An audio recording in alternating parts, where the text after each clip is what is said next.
તાલુકા પંચાયતના પ્રમુખ અને ઉપપ્રમુખે વિધિવત આજે ચાર્જ સંભાળ્યો છે। ભારતીય જનતા પાર્ટીની ભવ્ય જીત થઈ જિલ્લા પંચાયત અને તાલુકા પંચાયતમાં। ત્યારબાદ તાલુકા પંચાયતના પ્રમુખ ઉપપ્રમુખના નામોની ગતરોજ જાહેરાત કરવામાં આવી અને આજે તાલુકા પંચાયતના પ્રમુખ અને ઉપપ્રમુખ તરીકે જેઓના નામની જાહેરાત કરવામાં આવી છે તેઓએ સત્તાવાર રીતે ચાર્જ સંભાળ્યો છે અને કામગીરીની શરૂઆત કરી છે। તાલુકા પંચાયતની આજે પ્રથમ સભા મળી હતી અને જેમાં તાલુકા પંચાયતના પ્રમુખ પૂનમભાઈ જાદવ અને ઉપપ્રમુખ વનિતાબેને ચાર્જ સંભાળ્યો। તાલુકા પંચાયતની આજે પ્રથમ સભા મળી જેમાં મામલતદાર અને તાલુકા વિકાસ અધિકારીએ પ્રમુખ તરીકે એક જ ફોર્મ મળતા પૂનમ જાદવને પ્રમુખ તરીકે બિનહરીફ જાહેર કર્યા અને ઉપપ્રમુખ તરીકે વનિતાબેનને પણ બિનહરીફ જાહેર કરાયા હતા।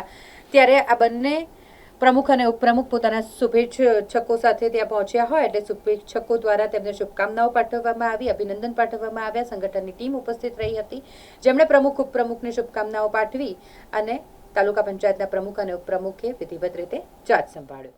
ના હોદ્દા માટે જે ઉમેદવારી નોંધાવેલ છે તેઓ નીચે મુજબ છે। તારીખ 24/5/26 ના બપોરના 2 કલાક સુધીમાં નિયત નમૂનામાં પ્રમુખશ્રીના હોદ્દા માટેના હરીફ ઉમેદવાર તરીકે પૂનમભાઈ રાવજીભાઈ જાદવ કોઈલી 1 સીટ તરફથી ઉમેદવારી નોંધાવેલ છે।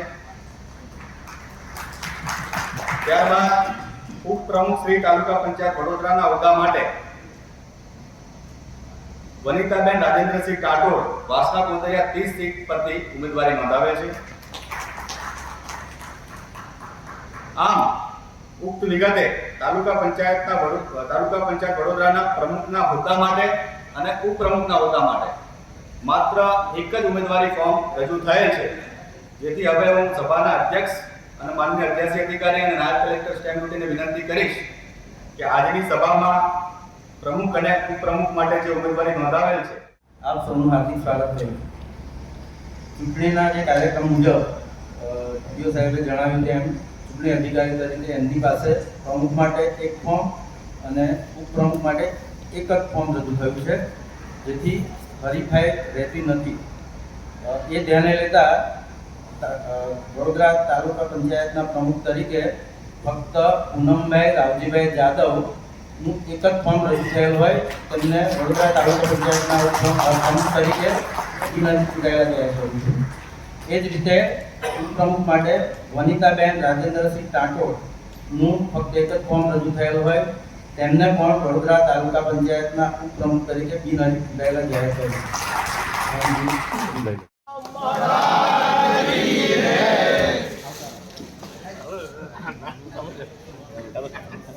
बोलो श्री संत राम महाराज की जय।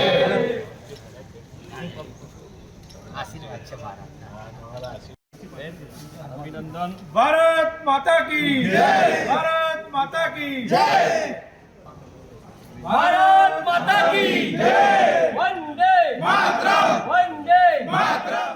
આજના દિવસે શુભ દિવસે અમારા કોયલી ગામના સંતરામ મંદિરના મહાન શ્રી દર્શનદાસ મહારાજ અને ભગવતદાસ મહારાજ પધાર્યા છે અને એમના શુભ આશીર્વાદ લઈને આજનો કાર્યસર સંભાળીશું અને એમના આશીર્વાદથી અમને પણ શક્તિ અને ઉર્જા મળશે અને અમે વડોદરા તાલુકાના વિકાસની અંદર અગ્રતામાં આપીશું।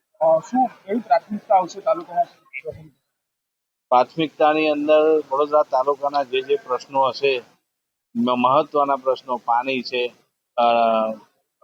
રોડ રસ્તા છે, એ મહત્વની અંદર એ મુદ્દા અમે પહેલા લઈશું।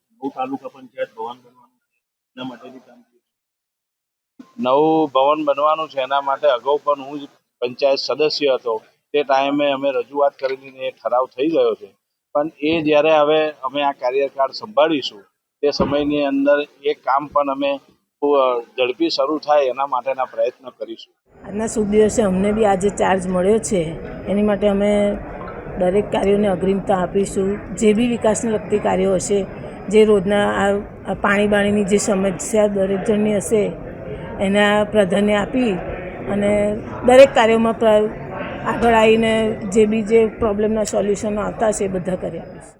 માનનીય જિલ્લા વિકાસ અધિકારી વડોદરાના હુકમથી વડોદરા તાલુકા પંચાયતની પ્રથમ બેઠક આજ રોજ 11 કલાકે યોજવામાં આવી હતી। આ બેઠકમાં એજન્ડા મુજબ પ્રમુખ અને ઉપપ્રમુખની વરણી કરવાની રહેતી હતી. પ્રમુખ અને ઉપપ્રમુખ માટે ઉમેદવારી ફોર્મ ભરવાની નિર્ધારિત તારીખ એટલે કે તારીખ 24/5/2026ના સવારે 11 થી 2 વાગ્યા સુધીમાં ઉમેદવારી ફોર્મ રજૂ કરવાના હતા. નિર્ધારિત સમયમાં પ્રમુખ માટે ફક્ત એક જ ફોર્મ રજૂ થયું છે, પૂનમભાઈ રાવજીભાઈ જાદવ. એ જ રીતે ઉપપ્રમુખ માટે પણ નિર્ધારિત સમયમાં એક જ ફોર્મ રજૂ થયું છે, વનિતાબેન રાજેન્દ્રસિંહ ટાટોડ. હું આ સભાના અધ્યક્ષી અધિકારી તરીકે બંને સીટ માટે એક જ ફોર્મ રજૂ થયેલ હોય. તાલુકા પંચાયત વડોદરાના પ્રમુખ તરીકે મેં પૂનમભાઈ રાવજીભાઈ જાદવને બિનહરીફ ચૂંટાયેલા જાહેર કરેલ છે. એ જ રીતે ઉપપ્રમુખ તરીકે વનિતાબેન રાજેન્દ્રસિંહ ટાટોડને બિનહરીફ ચૂંટાયેલા જાહેર કરેલ છે.